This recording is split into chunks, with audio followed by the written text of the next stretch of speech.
प्रिय विद्यार्थी भाई बहनों,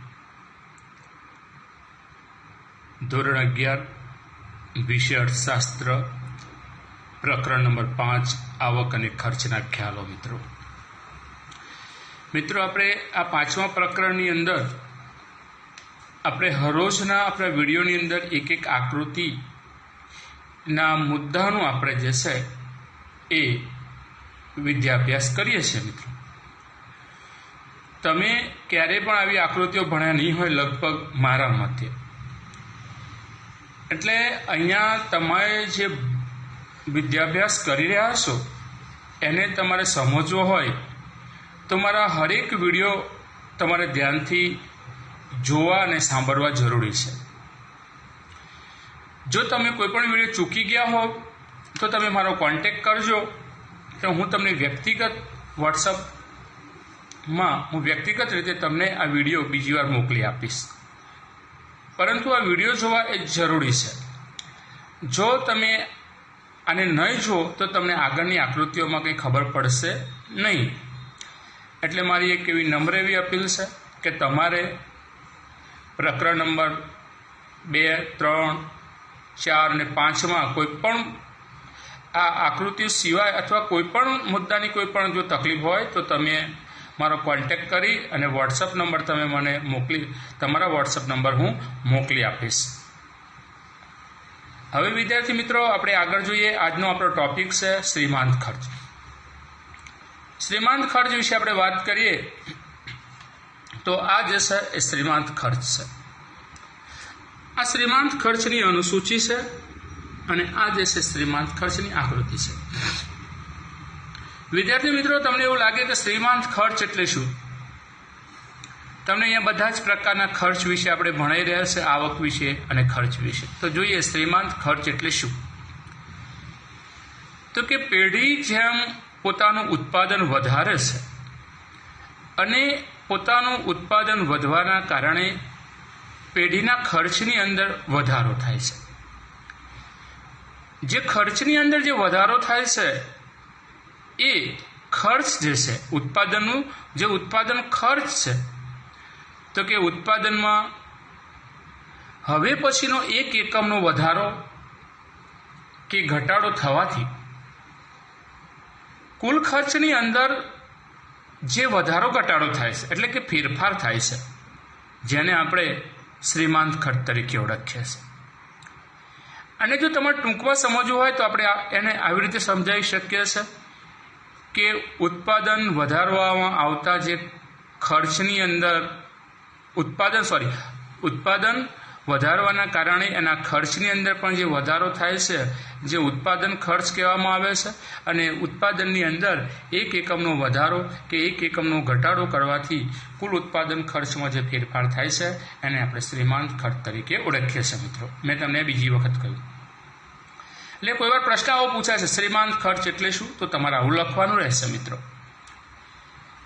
બીજું તમારે એવું પણ યાદ રાખવું જોઈએ કે શ્રીમાંત સ્થિર ખર્ચ સ્વતંત્ર હોય છે। શ્રીમાંત સ્થિર ખર્ચ સ્વતંત્ર હોય છે અને શ્રીમાંત ખર્ચ જે છે એ અસ્થિર ખર્ચમાં થતા ફેરફારોનું એક પરિણામ છે। એટલે કે શ્રીમાંત ખર્ચમાં જે ફેરફાર થાય છે એ અસ્થિર ખર્ચમાં જો ફેરફાર થાય તો શ્રીમાંત ખર્ચની અંદર ચોક્કસ ફેરફાર થઈ શકે છે। અને આપણે એને આગળ એનાથી પણ આપણે વધારે એવું કેવું હોય તો કે ભાઈ ઉત્પાદન ખર્ચમાં જે ફેરફાર થાય છે જેના કારણે શ્રીમાંત ખર્ચની અંદર પણ ફેરફાર થતો છે, તો મિત્રો આપણે જોઈ શકીએ છીએ। અહીંયા n-1 ને n+1 એવું તમારી ચોપડીમાં આપેલું છે। આપણે આને એકદમ સરળ રીતે સમજીએ, n-1 એટલે શું, n એટલે શું, તો આપણે જોઈએ કે n જે છે તો કે n એટલે એકમોની સંખ્યા છે। અહીં આપણે જોઈએ એકમોની સંખ્યા છે, n ને આપણે શું કહીએ છીએ? એકમોની સંખ્યા તરીકે આપણે n ને જે છે એ ઓળખીએ છીએ। બરાબર છે? એટલે કે એકમોની સંખ્યા। હવે આપણે જોઈએ કે જ્યારે ઉત્પાદન જે છે એ ઉત્પાદન n એકમો પરથી ઘટીને આ n એકમ છે અને આ n એકમો પરથી ઉત્પાદન ઘટીને n-1 એકમ થાય એટલે કે n-1 એટલે શું? તો દાખલા તરીકે આપણે માનીએ કે n 10 છે એટલે એકમોની સંખ્યા 10 છે અને એમાંથી એક એકમ ઘટાડીએ, એક એકમનું ઉત્પાદન ઘટી જાય તો અહીંયા 9 એકમ રહે. એટલે n-1 એટલે એક એક્ઝામ્પલ તરીકે આપણે એને 9 કહી શકીએ છીએ. બરાબર છે? જો આમાં ખબર ના પડે તો ચિંતા કરવાની જરૂર નથી, પણ આપણે જોઈએ અમે તમને સમજાવ્યું. જ્યારે ઉત્પાદન જે છે એ n એકમો પરથી ઘટીને n-1 એકમો થાય છે ત્યારે કુલ અસ્થિર ખર્ચ જે છે એ કુલ અસ્થિર ખર્ચમાં વધારા જેટલો શ્રીમાંત ખર્ચ થતો જતો જોવા મળે છે. તો આ જે છે મિત્રો એ શ્રીમાંત ખર્ચ વિશે આપણે જે છે એ જોયું અથવા તો આપણે ભણ્યા એવું આપણે કહી શકીએ છીએ. આપણે એની અંદર જોઈ શકીએ છીએ. હવે શ્રીમાંત ખર્ચને જો આપણે આકૃતિ સહિત સમજવું હોય તો એને આપણે જોઈ શકીએ છીએ તો કે એ જે છે એ આકૃતિ સમજ્યા પહેલાં આપણે એની અનુસૂચિને સમજવી જરૂરી છે. આ શ્રીમાંત ખર્ચની અનુસૂચિ આપી છે જે ઉત્પાદનનું પ્રમાણ એકમોમાં એટલે એકમ એટલે n તો કે અને ઉત્પાદનનું પ્રમાણ એટલે પ્રોડક્શન એટલે P. ઉત્પાદનનું પ્રમાણને P કહેવામાં આવે છે અને એ પ્રમાણના એકમોને જે છે એ n તરીકે ઓળખવામાં આવે છે. જે 1, 2, 3, 4 એવી રીતે 7 એકમો છે. અહીંયા એનું ઉત્પાદન કરવામાં આવે છે એનું આ કુલ ખર્ચ થાય છે અને આ જે છે એ એનો શ્રીમાંત ખર્ચ છે. અહીંયા આપણે જોઈએ છે કે એક એકમનું ઉત્પાદન કરવાનો ખર્ચ જે છે એ 9 રૂપિયા થતું જતું જોવા મળે છે.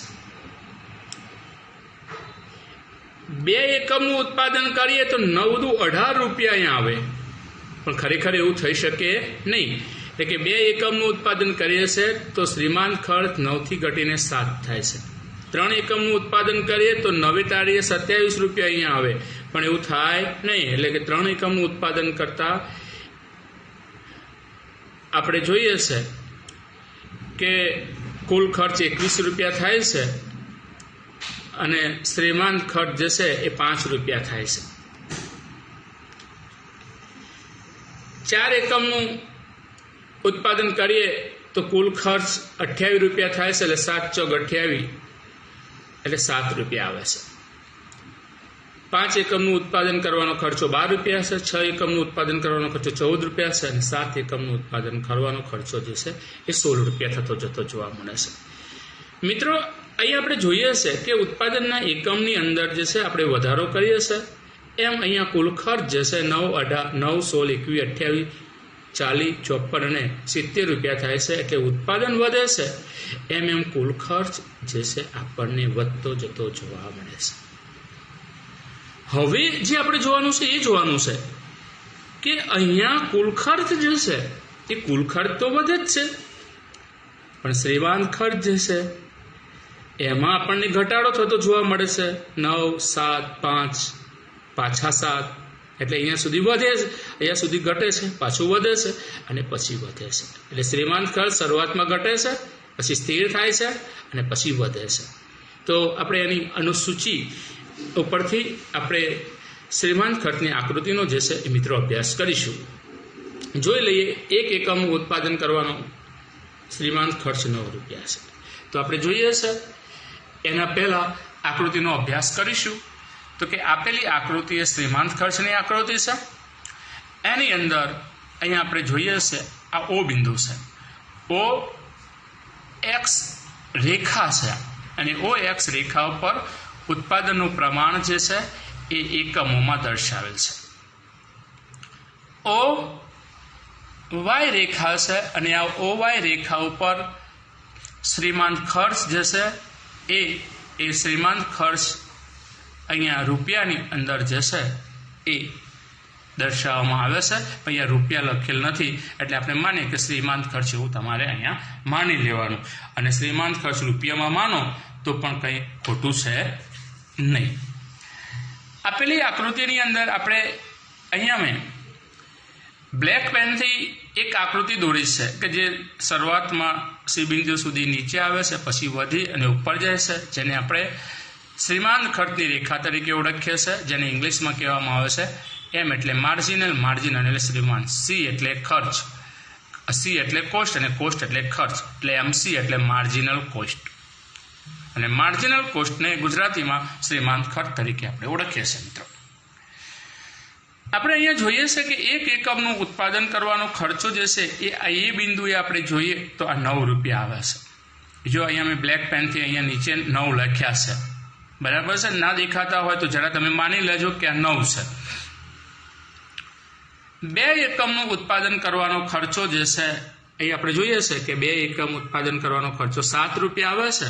તો કે આ 2 એકમનું ઉત્પાદન કરવાનો ખર્ચો જે છે એ બી બિંદુની સામે છો તો 6 ની નીચે બ્લેક પેનથી મેં લખ્યા છે 7 રૂપિયા. 3 એકમોનું ઉત્પાદન કરવાનો ખર્ચો 5 રૂપિયા આવે છે. એટલે આપણે અહીંયા જોઈએ છે કે આ 3 એકમોનું ઉત્પાદન કરવાનો ખર્ચો સી બિંદુએ 5 રૂપિયા આવે છે, જે મેં અહીંયા બ્લેક પેનથી લખ્યા છે 4 ની ઉપર 5 છે, બરાબર છે. મેં અલગ પેનથી લખ્યા છે કે જે તમારી શ્રીમાંત ખર્ચની અનુસૂચિની અંદર એ આંકડા છે. ત્યાર પછી હવે આપણે જોઈએ કે 4 એકમનું ઉત્પાદન કરવાનો ખર્ચો 7 રૂપિયા થઈ જાય છે. એટલે 5 પછી 7 એટલે 5 ને 2 7 એટલે 2 રૂપિયા વધે છે. આ વધ્યા પહેલાની આપણે જોઈ લઈએ કે 1, 2 અને 3 એકમનું ઉત્પાદન કરીએ છીએ તેમ શ્રીમાંત ખર્ચ જે છે 9, 7 અને 5 થાય છે. એટલે આપણે જોઈએ છે આ 9, આ 7 અને આ 5. એટલે કે પ્રથમ 3 એકમોનું ઉત્પાદન કરતા શ્રીમાંત ખર્ચની રેખા જે છે એ ઉપરથી શરૂ થઈને નીચે તરફ આવે છે. એટલે કે એ બિંદુ, બી બિંદુ અને સી બિંદુ સુધી. તો કે શરૂઆતમાં એ બિંદુથી સી બિંદુની આ જે રેખા જે છે એ ઋણ ઢાળ ધરાવે છે કે જે ઉપરથી નીચે તરફ આવે છે, કારણ કે ખર્ચ ઘટતું જતું જોવા મળે છે. ત્યાર પછી આપણે ચોથા એકમનું ઉત્પાદન કરીએ છીએ તો ચોથા એકમનું ઉત્પાદન કરવાનો ખર્ચ 7 રૂપિયા થાય છે.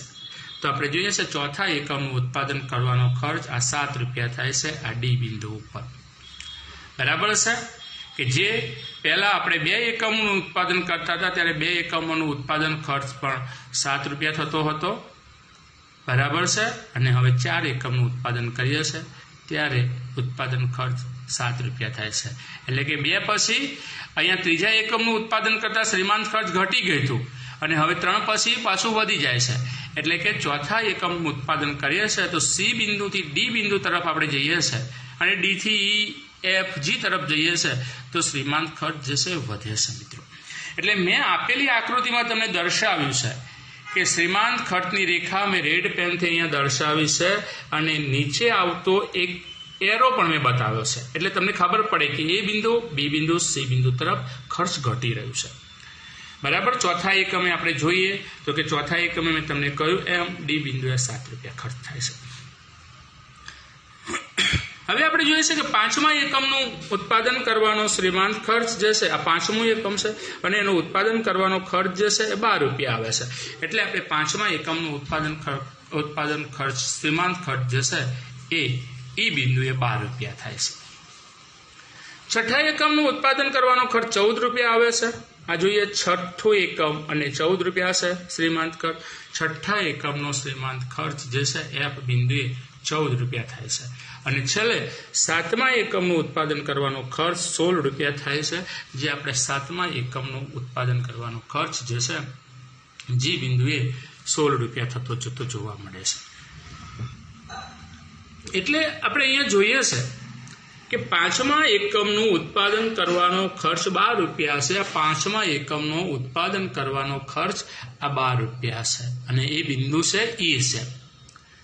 6ઠા એકમનું ઉત્પાદન કરવાનો ખર્ચ જે છે એ 14 રૂપિયા છે. તો કે આ 6ઠું એકમ છે અને આ F બિંદુએ આપણે અહીંયા જોઈએ છે તો આ 14 રૂપિયા જે છે એ F બિંદુએ શ્રીમાંત ખર્ચ થાય છે. અને 7મા એકમે આપણે જોઈએ છે કે 7મા એકમે 16 રૂપિયા ખર્ચ થાય છે જે G બિંદુએ છે. મિત્રો આપેલી આકૃતિમાં તમને હવે શું દેખાયું તો કે તમને એક વસ્તુ દેખાઈ હશે કે જ્યારે ત્રીજા એકમ પછીનું ઉત્પાદન 4, 5, 6 અને 7 એમ ઉત્પાદન વધે છે તેમ શ્રીમાંત ખર્ચ જે છે 7, 12, 14 અને 16 થાય છે. એટલે મિત્રો આપણે એવું કહીએ છીએ કે ચોથા એકમ પછી ઉત્પાદન વધારતા 5, 6, 7, 8 ઉત્પાદન વધારતા શ્રીમાંત ખર્ચ 7, 12, 14, 16 થાય છે. એટલે આપણે અહીંયા એનું આપણે જોઈએ છે કે આ D7 E F અને G બિંદુ જે છે એ આપણને 4, 5, 6 અને 7 એકમોનું ઉત્પાદન કરવાથી શ્રીમાંત ખર્ચ જે છે અહીંયાથી વધતું જતું જોવા મળે છે. એટલે C બિંદુથી D બિંદુ શ્રીમાંત ખર્ચ વધે છે, D બિંદુથી E બિંદુ શ્રીમાંત ખર્ચ વધે છે, E બિંદુથી F બિંદુથી G બિંદુ અને આવી રીતે શ્રીમાંત ખર્ચ વધતું જતું જોવા મળે છે.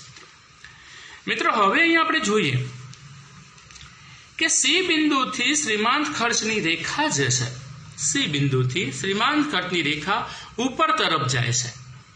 એટલે C બિંદુથી આ રેખા G બિંદુ તરફ ઉપર તરફ જાય છે તો આ રેખા ધન ઢાળવાળી અહીંયાથી બને છે. અમારી અહીંયાથી બરાબર છે, અહીંયાથી ધન ઢાળવાળી બને છે. એટલે ધન ઢાળવાળી બને છે એટલે કે અહીંયા ઉત્પાદન વધે છે એમ શ્રીમાંત ખર્ચ વધતું જાય છે. બરાબર છે. અને એ બિંદુથી C બિંદુ તરફ તો કે ઋણ ઢાળવાળી રેખા છે શ્રીમાંત ખર્ચની રેખા, અને C બિંદુથી G બિંદુ તરફ જે છે શ્રીમાંત ખર્ચની રેખા ધન ઢાળવાળી છે જે વધે છે. એટલે મિત્રો આપેલી આકૃતિની અંદર જે શ્રીમાંત ખર્ચની રેખા આપણને અહીંયા એક તરફ શ્રીમાંત ખર્ચ ઘટતું દેખાય છે અને પછી અમુક હદ પછી ઇષ્ટ બિંદુથી વધતું દેખાય છે. તો આનો મતલબ શું થયો? આમ જોઈએ તો તમારી ચોપડીમાં આપેલું છે કે શ્રીમાંત ખર્ચની રેખા જે છે એ હોકી આકારની છે. હોકી સ્ટીક આવે છે ને, તમે હોકીની સ્ટીક તમે જોઈ હશે, બરાબર છે, કે જે હોકી રમવા માટે વપરાય છે, બરાબર છે, કોઈના હાથ પગ ભાગવા માટે નહીં. કેમ કે મોટાભાગના લોકો ઘરમાં રાખે છે બાજુવાન મારવા માટે હું હોકી લાવ્યો છું. એટલે આપણે એવું વિચારી નહીં લેવાનું મિત્રો. આપણે અહીંયા હોકી સ્ટીક એ રમવાની વાત કરીએ છીએ તો કે આવી આ હોકી સ્ટીક જેવી આ રેખા છે મિત્રો, બરાબર છે. તમને એવું લાગતું હોય કે ચોપડીની અંદર આપેલી આકૃતિમાં આમાં થોડો ફેર છે તો મિત્રો અહીંયા આંકડા વચ્ચે મેં થોડું ડિસ્ટન્સ વધારી લીધું છે એટલે આવું થાય છે. પણ આ હોકી આકાર જેવી જ બને છે જે તમારી ચોપડીની અંદર આ જે સમજૂતીની અંદર આ વાક્ય પણ જે છે એ લખેલું છે મિત્રો. તો આ જે છે એ શ્રીમાંત ખર્ચની રેખા છે જેનું આપણે આકૃતિ દ્વારા જે છે સવિસ્તર જે છે એ આપણે એનું વર્ણન કર્યું છે મિત્રો. પણ અહીંયા આપણે જોઈએ છે કે શ્રીમાંત ખર્ચ ઉત્પાદન વધવાના કારણે એટલે કે ઉત્પાદન વધવાના કારણે શ્રીમાંત ખર્ચ જે છે વધે છે. અને શ્રીમાંત ખર્ચ જે છે એ આમ હવે આપણે અહીંયાથી 7 પછી 8, 9, 10 એમ આપણે ઉત્પાદન વધારીએ તો અહીંયા શ્રીમાંત ખર્ચ જે છે G પછી E, G, H, I, J, K એમ વધે છે. પણ આવું ક્યારે બની શકે છે કે સમયના લાંબા ગાળા દરમિયાન. મેં તમને અગાઉના બીજા વિડીયોની અંદર મેં તમને સમયનો ટૂંકો ગાળો અને લાંબો ગાળો બે શીખવાડ્યા હતા. તો કે લાંબા ગાળાની અંદર આમાં ટૂંકો ગાળો અને લાંબા ગાળો બે શીખવાડ્યા હતા. એમાં મેં તમને જોયું કે ટૂંકા ગાળામાં શ્રીમાંત ખર્ચ ઘટે છે અને પેઢીનું લાંબા ગાળે જે છે એ શ્રીમાંત ખર્ચ જે છે વધતું જતું જોવા મળે છે. એટલે જેમ જેમ પેઢીનું કદ વધતું જાય છે અને પેઢીનું કદ વધવાના કારણે, પેઢી એટલે ઉદ્યોગ, પેઢીનું કદ અથવા તો ઉદ્યોગનું સવિસ્તરણ થવાના કારણે પ્રોડક્શન એટલે કે ઉત્પાદન વધવાના કારણે શ્રીમાંત ખર્ચ જે છે એ આપણને અહીંયા વધતું જતું જોવા મળે છે મિત્રો. આના પછી હવે જે આપણે અભ્યાસ કરવાનો છે એ મુદ્દાનું નામ છે સરેરાશ ખર્ચ અને શ્રીમાંત ખર્ચ વચ્ચેના સંબંધો. મેં તમને આજે શ્રીમાંત ખર્ચ વિશેનો અભ્યાસ કરાવ્યો, એના પહેલાં અગાઉના વિડીયોની અંદર સરેરાશ ખર્ચનો પણ મેં તમને અભ્યાસ કરાવ્યો હતો.